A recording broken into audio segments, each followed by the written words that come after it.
Welcome 7th class. How are you? Hope you are fine.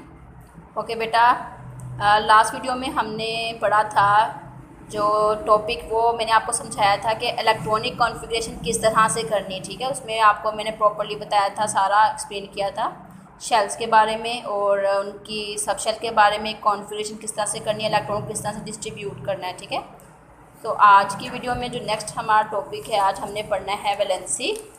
So open page number 60 page open करें, चलिए मेरे साथ। Okay, valency start करते हैं। First of all यहाँ पे शॉर्ट क्वेश्चन मेंशन कर लें आप लोग भी। डिफाइन वैलेंसी डिफाइन करनी है, ये शॉर्ट क्वेश्चन यहाँ पे लिख लें आप लोग। ठीक है, वैलेंसी डिफाइन करनी है। वैलेंसी होती क्या है? हमने कॉन्फ़िगरेशन की है, एटम्स के बारे में पढ़ा है, एटम का स्ट्रक्चर डिस्कस कर चुके हैं। आज हम वैलेंसी के बारे में पढ़ेंगे कि वैलेंसी किसे कहते हैं। सो स्टार्ट करते हैं। Valency is the capacity of an atom to combine with the other atom. Valency क्या है? एटम की कैपेसिटी होती है कि वो दूसरे एटम के साथ किस तरह से कंबाइन हो सकता है।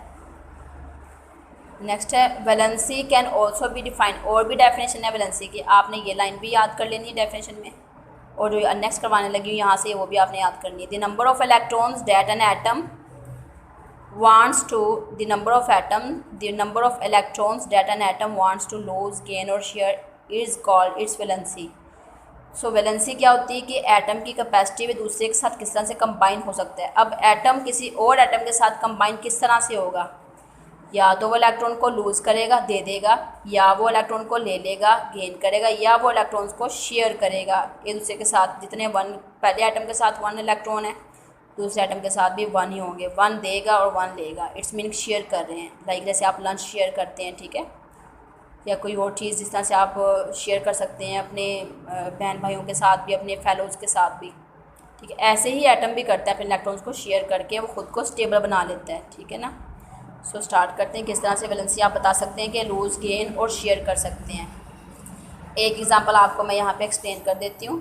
लाइक हाइड्रोजन है, हाइड्रोजन की बात करते हैं। ठीक है, हाइड्रोजन का एटॉमिक नंबर होता है 1। हाइड्रोजन के पास एक ही इलेक्ट्रॉन होता है। दूसरी तरफ हमारे पास होता है क्लोरीन।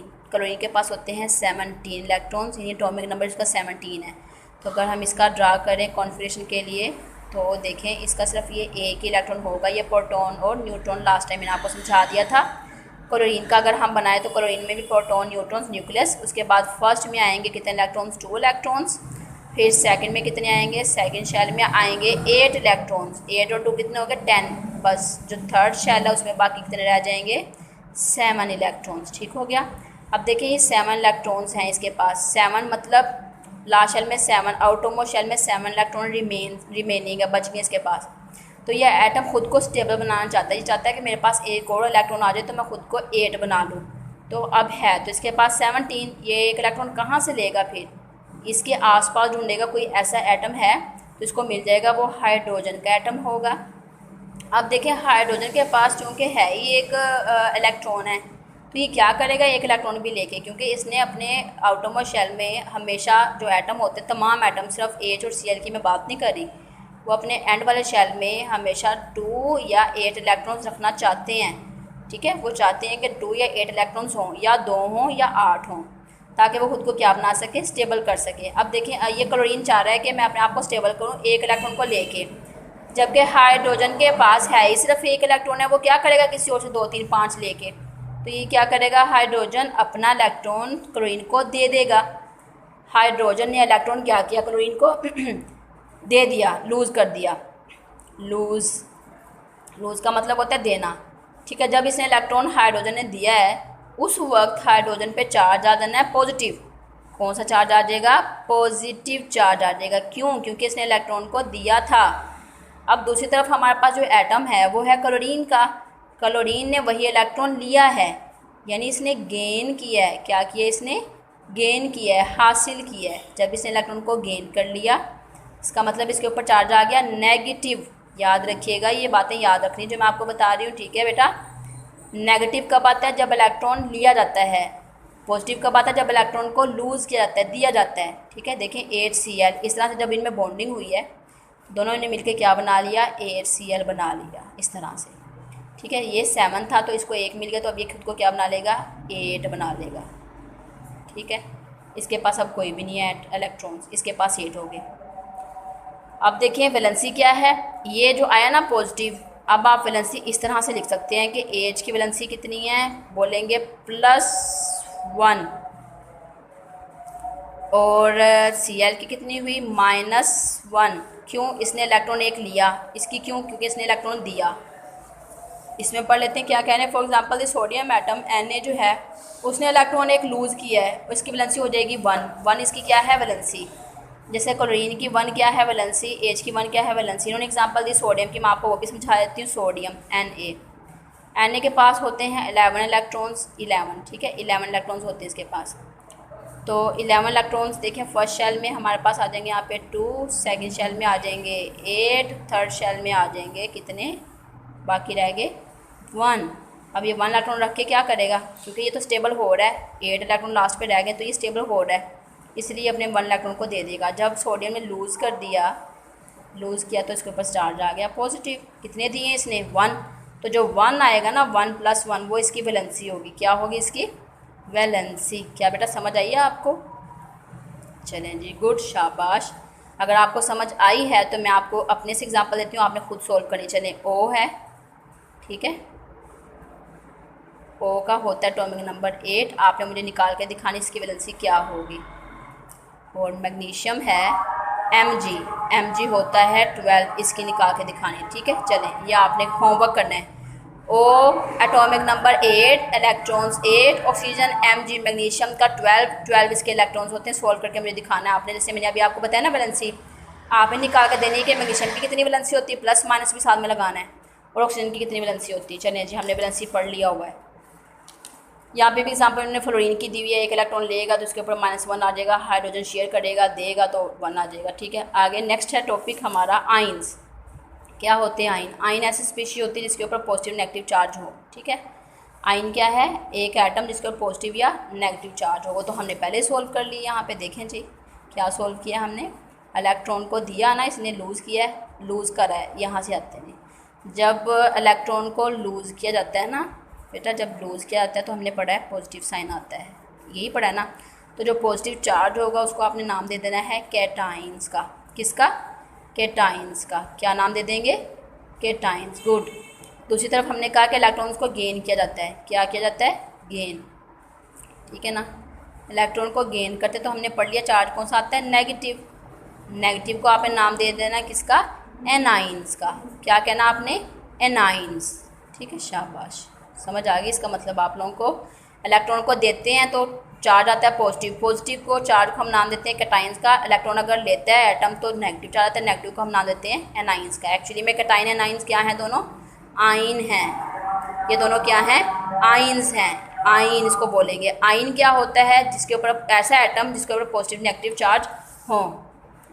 पढ़ लेते हैं अब आइन क्या है, पॉजिटिव नेगेटिव चार्ज कहते हैं। फॉर एग्जांपल उन्होंने एग्जांपल दी सोडियम की, हमने कहा है प्लस चार्ज है, हमने पहले कर लिया। क्लोरीन के ऊपर नेगेटिव चार्ज, वो भी हमने पहले कर लिया। ऐसे ऑक्सीजन का और कॉपर का होता है, ठीक है। When an atom release it's 1 more electron, जब एटम अपना इलेक्ट्रॉन देता है तो उसके ऊपर आउटरमोस्ट के ऊपर जो है वो आउटरमोस्ट जो शेल होता है, number of protons more than that of electrons, के अंदर न्यूक्लियस में प्रोटॉन ज़्यादा होते हैं, इलेक्ट्रॉन कम होते हैं, जिसकी वजह से इट बिकम पॉजिटिव, पॉजिटिव बनता है। यानी पॉजिटिव कब बनता है एटम, जब इलेक्ट्रॉन को लूज़ करता है, और नेगेटिव कब बनेगा, जब इलेक्ट्रॉन को गेन करेगा। तो पॉजिटिव एटम का आपने नाम दे देना है कैटाइन का।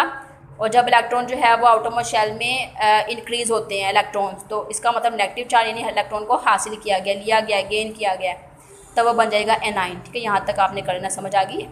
अच्छा, एक और बात आपको बता दूँ मैं ये एक्सरसाइज ओपन करें ज़रा। एक्सरसाइज में जो फर्स्ट लॉन्ग क्वेश्चन है, describe the structure of an atom, first question. और सेकंड लॉन्ग है व्हाट इज़ एन आइन, हाउ आइंस आर फॉर्म। इसका देखें, एटम का स्ट्रक्चर तो आपने पढ़ लिया था ना, तो यहाँ पे देखें जी एटम का स्ट्रक्चर, यहाँ से लेकर एटम्स आर से लेकर और प्रोटॉन्स तक, यहाँ तक लॉन्ग क्वेश्चन नंबर 1 मेंशन करें। लर्न करना है आपने ये एक्सरसाइज में, मैं आपको बता रही हूँ। साथ में आपको ये भी बता दूँगी कि सिलेक्टिव कौन कौन सा आपने करना है, कौन सा नहीं करना। और जो नेक्स्ट लॉन्ग क्वेश्चन जो आज हमने टॉपिक में पढ़ा है, ये वाला आइन, यहाँ से स्टार्ट करेंगे एन आइंस तक लर्न करेंगे, ठीक है। समझ आ गई है। फिर रिपीट कर देती हूँ, जो फर्स्ट लॉन्ग क्वेश्चन है वो स्ट्रक्चर ऑफ एटम है, और जो सेकंड लॉन्ग क्वेश्चन है वो है पेज नंबर 60 के ऊपर, ठीक है। आइन यहाँ से स्टार्ट करेंगे और एनाइंस तक याद कर लेंगे। अच्छा, यहाँ पर कैटाइन दिए हुए जिसके ऊपर पॉजिटिव चार्ज हो सारे ये, और ये एनाइन दिए हुए जिनके ऊपर नेगेटिव चार्ज हो। इनमें से एक आपको समझा देती हूँ मैं, जैसे मैंने क्लोरीन का आपको समझाया अभी, बल्कि कि नेगेटिव आएगा इलेक्ट्रॉन लेकर और पॉजिटिव आएगा इलेक्ट्रॉन देकर। चलें एक एग्जांपल आपको समझा देते हैं अभी, ठीक है। मैं आपको ये समझाने लगी हूँ क्लोरीन की और सोडियम की, ऐसे ही आपने बाकी सब की भी करनी है। सोडियम में हमने पढ़ना है कि आयन कैसे बनेंगे। सोडियम पॉजिटिव चार्ज है, क्लोरीन नेगेटिव चार्ज है। सोडियम जो एटम होता है उसके पास 11 इलेक्ट्रॉन होते हैं, क्लोरीन के पास 17 इलेक्ट्रॉन्स होते हैं। दोनों ने एक दूसरे को इलेक्ट्रॉन देने लेने हैं, ठीक है। सोडियम का जो है वो अगर बनाएं तो सोडियम का ये प्रोटॉन न्यूट्रॉन यानी न्यूक्लियस है, ये फर्स्ट शेल है इसका, ये सेकंड शेल है इसका, ओहो ये थर्ड शेल है इसका। फर्स्ट शेल में 2, सेकंड में 8, लास्ट पे 1। 8 और 2 10 और 1 11 पूरे हो गए।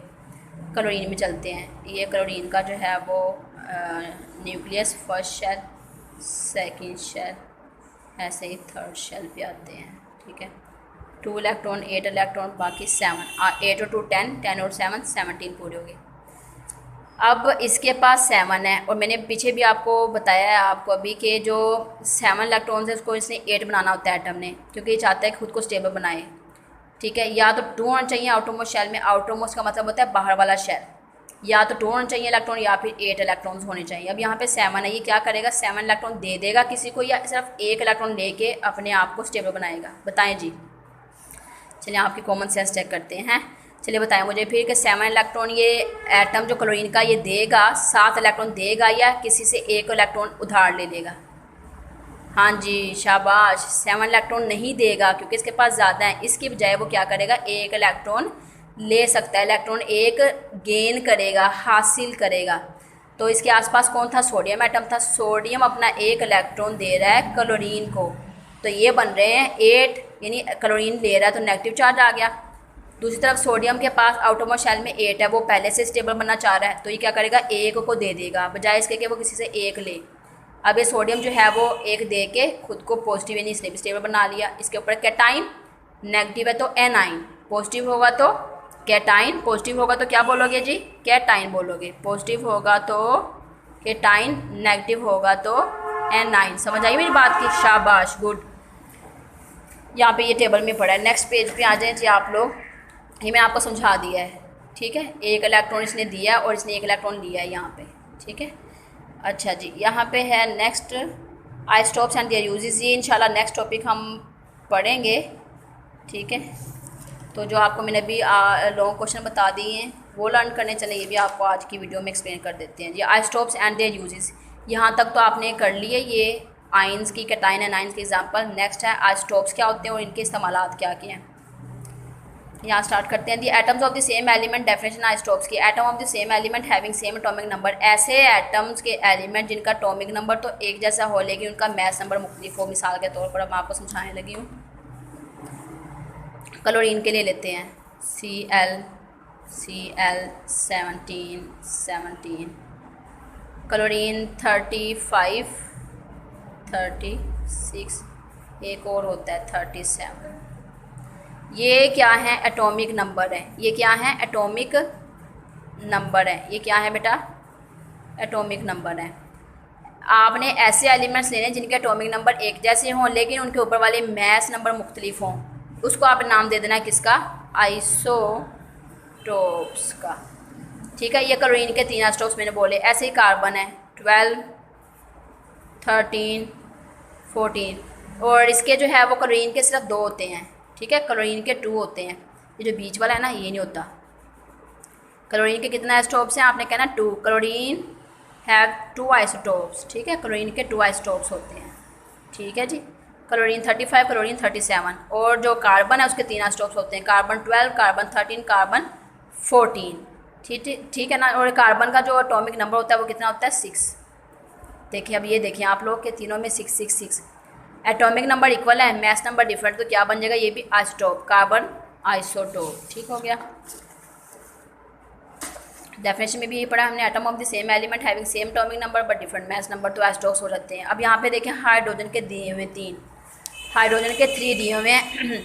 एक है protium, protium mean 1, deuterium due मतलब 2, ट्राइटियम ट्राई मीन 3। प्रोटियम कैसे बना है? एक ही प्रोटॉन है और एक ही इलेक्ट्रॉन है। ड्यूटियम कैसे बना है? एक प्रोटॉन, एक न्यूट्रॉन और एक इलेक्ट्रॉन। यानी प्रोटॉन न्यूट्रॉन को प्लस करो तो 2 बन जाएगा, क्योंकि आपको पता है मैस नंबर क्या होता है, प्रोटॉन न्यूट्रॉन के अमाउंट को कहा जाता है। आगे है ट्राइटियम, 2 और 1, 2 न्यूट्रॉन 1 प्रोटॉन, ठीक है, 3 हो गया तो 3 ट्राइटियम हो जाएगा। 3 आइसोटोप्स किसके हैं? हाइड्रोजन के। हाइड्रोजन के कितने आइसोटोप्स हैं? How many types of isotopes of a hydrogen atom, ठीक है। तो हाइड्रोजन एटम के कितने आइसोटोप्स होते हैं? There are 3 isotopes of hydrogen atom, 1 is protium, deuterium, tritium. 3 isotopes होते हैं हाइड्रोजन के। यहाँ पे भी गिवन है, ये लॉन्ग क्वेश्चन भी है, इंपॉर्टेंट है। Hydrogen has 3 isotopes, an atom of hydrogen में हैव 0, 1 और 2 neutrons in its nucleus. Protium H1 mass 1 atomic number, deuterium, tritium are 3 isotopes of hydrogen. ऐसे ही कार्बन के 12, 13, 14 में बना के आपको पहले ही दिखा दिए थे, 6, 6, 6 ये भी आइसोटोप्स हैं, ठीक है जी, समझ आ गई है। अच्छा, आइसोटोप की तो हमें समझ आ गया। अब इसके यूजेस देखते हैं, इसके यूजेस क्या है, कहाँ कहाँ इस्तेमाल हो सकता है आइसोटोप्स। फर्स्ट है कार्बन 14 आइसोटोप है। कार्बन 14 का कहाँ पे यूज़ होता है? Carbon 14 isotope is use to calculate the age of plants. पौधों की जो एज है ना, यानी जो पौधा है कितने साल पुराना है या द्रव्य कितना पुराना है, इसके पता लगाने के लिए कार्बन 14 का यूज़ करते हैं, पौधों की एज का पता लगाने के लिए। नाइट्रोजन जो 15 आइसोटोप है उसका यूज़ करते हैं इफेक्ट ऑफ नाइट्रोजन फर्टिलाइज़र। पौधों में जो खादें डालते हैं ना, खादों का क्या इफेक्ट हो सकता है, जिस ऐसी खाद डालनी है, ऐसी फर्टिलाइज़र यूज़ करनी जिसमें नाइट्रोजन हो, तो उसके अमाउंट को पता लगाने के लिए भी नाइट्रोजन 15 यूज़ करते हैं। आगे sodium 24 is use to study circulation of blood. Blood के सर्कुलेशन को पता लगाने के लिए कि कितनी सर्कुलेशन हो रही है ब्लड की, कितना तेज़ जा रहा है, कितना इसमें क्लॉट बन गया है, कहाँ पे रुक गया है, ये सारा पता लगाने के लिए सोडियम 24 का यूज़ करते हैं। Phosphorus 32 isotope is use in treatment of blood cancer and bone disease. Blood cancer, खून का जो कैंसर होता है, ब्लड कैंसर होता है वो, और बोन डिजीज़, जितनी भी हड्डियों की जो बीमारियाँ होती हैं, आर्थ्रोस्क्लेरोसिस भी हो सकती है, ठीक है।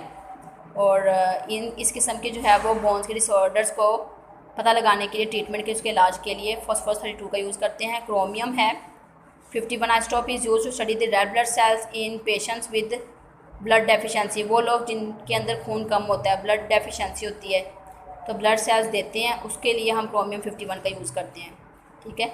Iron 59 study absorption of iron in human body. Human body में अगर आयरन ज़्यादा हो गया, फौलाद यानी ताकत ज़्यादा होगी, तो उसको एब्जॉर्ब करने के लिए भी आयरन 59 का यूज़ करते हैं। नेक्स्ट है cobalt 60 is use in cancer treatment. Cobalt 60 का यूज़ करेंगे कैंसर के लिए, कैंसर के इलाज के लिए। कैंसर आपको पता है ना, किसी भी किस्म का कैंसर हो सकता है, तो उस हर किस्म के टाइप के कैंसर के लिए कोबाल्ट 60 आइसोटोप का इस्तेमाल करते हैं। नेक्स्ट है iodine 131 is use to treat the disease called goitre. Goitre कहते हैं गलर, यानी गले का स्वेलिंग ऑफ अ नेक, गले का फूल जाना गोइटर कहलाता है, ठीक है। किसकी वजह से होता है? डेफिशिएंसी ऑफ आयोडीन, नमक की कमी की वजह से। तो वही आयोडीन आइसोटोप का यूज़ कर लेते हैं 131 का, कि गोइटर का इलाज हो सके, ठीक है। बस यहाँ तक हमने पढ़ना था। आइसोटोप भी पढ़ लिया, उसके यूजेस भी पढ़ लिए, ठीक है बेटा। तो अच्छी तरह से आप लोगों ने अभी लर्न कर लेना जो मैंने आपको बताया। लॉन्ग क्वेश्चन नंबर 1 भी बता दिए, लॉन्ग क्वेश्चन नंबर 2 भी बता दिए, ठीक है बेटा। ओके जी, थैंक यू।